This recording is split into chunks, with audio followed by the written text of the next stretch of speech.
স্বাগতম আপনারা হাত জোর করে আসিরা। আমি হচ্ছে গিয়ে 13 নং বুতারের আমি একজন হরিমালা দেববর্মা, আমি শ্রীরামপুর। আমরা আজকে দীর্ঘজীবী মানে অনেক দিন ধরে 35 বছর সিপিএমের শাসন দেখলাম।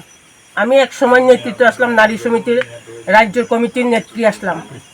এরপরে সিপিএমরা আমারে অনেক ব্যবহার করছে, মানে আমার পথ থেকে গেলাম নতুন যারা অঞ্জন দাসের লোকে যারা নারী সুন্দর তারা মানে মানে স্বেচ্ছার নেতারার লোকে যখন যারা সব ব্যবসা মানে অনেক কিছু করতে পারে তারা পথ পায়, তখন আমার পথে থেকে লামাইয়া এলসি থেকে এই জি তাই নিয়ে আমার 5 বছর দীর্ঘ যাবৎ আমার খালি এই জি ফর্মই ফিল আপ করানি পরে আমি এখান থেকে পরে বিজেপিতে যোগদান করে আমার স্বামী, আমি করি নাই। তবে বিজেপি যাওয়ার ফলে একটা কারণে আমি আবার ত্রিপুরা মাথাতে এসে আমার দুঃখের জন্য যেখানে আঘাত পায়, একতরফায় বিজেপি ভালো আর একতরফা খারাপ।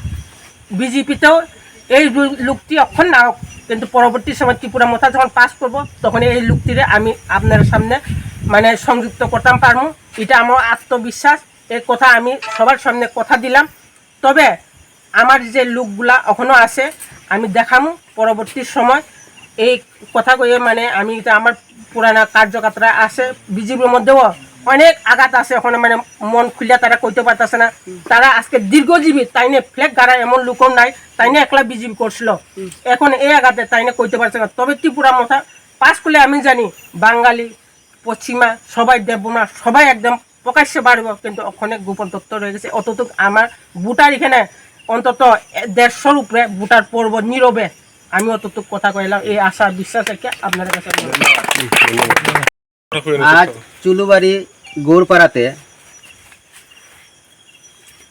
বসন্ত গৌর এলসিএম সিপিআইএম এর নেতৃত্বে 35 পরিবারের 175 ভোটার ত্রিপুরা মতাতে যোগদান করে, এবং আমরা এই বসন্ত গৌর এবং এই 25 পরিবারের সদস্যদের আমরা সাদরে বরণ করে নিলাম। সবাইকে ধন্যবাদ।